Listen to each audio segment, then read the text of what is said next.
It was about a year and a half ago on First Take that you went on the air and you said that you believe Kawhi Leonard would never play for the San Antonio Spurs again. Not too many people took that seriously at the time. Turned out, of course, to be absolutely right. I know you've spent a lot of this day talking to a lot of people. What are you hearing? So, as you just saw, Kawhi Leonard is in Toronto. What I'm 99% hearing is that Kawhi Leonard will be returning to Toronto and signing a 2-year contract. He just completed his 8th season. That's going to put him at 10 years. That puts him in position to get the largest available maximum deal for a player of his tenure. And the timing in all of this is extraordinarily significant. I think that's an important piece of this to make sure everyone is aware of, that 10th year does increase the value of the Supermax he would then be eligible for. And so, again, this is what you're hearing from people close to the situation. And if you notice, I've never vacillated because these are the same people that I've been talking to the entire time. And when you hear the reports, especially when you do what we do, it's easy to kind of get off of your square, but I've been consistent. And as you know me, I like to measure twice and cut once. I just dropped the mic. Okay, very good. I don't know what that means, but I like it very much. Let me turn it over to You don't know what that means? Well, I know. I have a sense of what. I mean, measure once and cut. What is it? Measure twice and cut once. Very good. I like that a lot. I'll use it again and won't give you credit. Okay, let me come over here. The first thought that jumped to my mind was, it does not make a lot of obvious sense why Kawhi Leonard, assuming that was him on that plane today, would have flown to Toronto today if he was not planning on re-signing with the Raptors. You did bring up one interesting theory as to why he might do so. Well, one of the things is respect, right? Like if they asked him, like, hey, you can go see whoever you want, but allow us to give you the last pitch here in Canada, in Toronto, where we just won a championship. That is our only request of you. And so that would be a reason why he would go there. Now, again, he could be getting off that plane to go sign a 2-year deal, right? But he could also just be getting off that plane to go show them the respect. Like, hey, I'll allow for the last pitch, and then I will sleep on it and then make my decision in the morning or in the coming days. That's a whole lot of respect. You flying all the way back from LA to T-Dot in order to show them that kind of respect. And if J. Rose is right, which Rosadamas most of the times is, like, I love this for the NBA. I love this for the NBA. Number one, here's a team that took a chance on him, that thought they had a 1-year rental.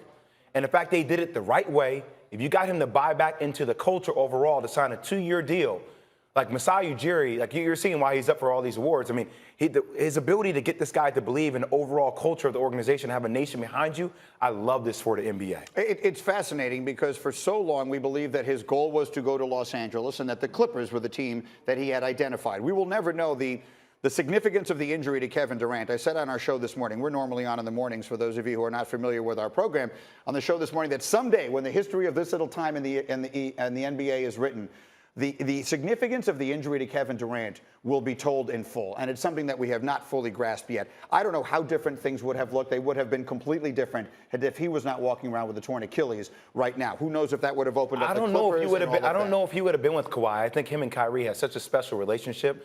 And what they've been talking about for a while, I think that was kind of done before it was done. That may very well be the case. I don't even necessarily mean just with going to the Clippers with Kawhi, but who knows what would have happened. A lot of things might have become fluid that didn't. One way or the other, what is left here now is a Kawhi who had the following options. You can team up with LeBron James and Anthony Davis in Los Angeles, create a super team, but one where you will by no means be the primary focus, at least not initially. You can go to the Clippers where now, not to disrespect any of the players there, but you're sort of trying to win it on your own to some degree as far as superstars are concerned, or you go back to Toronto and try and run it back. Those, from a basketball standpoint, were the options that he had. But also, and these same sources were telling me that the Clippers dynamic was really in play, except they didn't acquire, quote unquote, enough firepower for him to go with. And the Lakers is just the opposite. They have too much firepower. And it's too many lights, camera, and action with the purple and gold that just isn't Kawhi's personality for anybody that's followed him for as long as I have. And so I'm not surprised by this decision. I've never changed or wavered about what I thought he was going to do. And so this is why you do afternoon shows and free agency specials for times like this. 99%, my sources tell me, he is staying in Toronto for a 2-year contract. There we go. The 2-year part of it is also interesting. He could sign the 5-year max right now. As to your point, it would be a greater number, will be a greater number in 2 years when he's had 10 years into the league. But for a person with a history of injuries, as he has, bear in mind, this is a guy who was 1 year removed from playing only 9 games in a season. This past year, they were very good with the load management and all of that. It would be taking a risk to shine that when we've talked about it a lot, Richard, to sign the shorter term deal right now because you don't know for sure 2 years from now how everything is going to look. And that was really my argument about him not going back to Toronto. Like, is he going to sign a 5-year deal with him? Because that's the bonus that you get signing that 5th year with the team that you've been with. But it's like, does he want to be there for the next 5 years? Short term, you have the injury component, which we know load management injuries had that. So you could go to a place like LA where you won't have to have so much on you and you can kind of get your body back to being healthy again. The East is wide open. I mean, Philadelphia, I don't think they got better. I think the East got a little bit, it's more diverse, I guess spread across. But, you know, Milwaukee didn't get better losing Malcolm Brogdon. Indiana got a little bit better. The Celtics with Kemba. But, like, if you're talking about load management and coming back and running it back for another year or two, the Raptors have to be the favorite in the East right now. So he goes back. Yeah, Right. agreed. So here's a fork in the road from the time you talked about me being on First Take. Yeah. Kawhi Leonard had to endure people slandering his name by not wanting to play with the San Antonio Spurs. Okay? We remember he only played 9 games, but we forget everything that was said about him by so many people when he decided against playing when the Spurs even announced he was going to come back. Right. Okay. So they trade him in the offseason.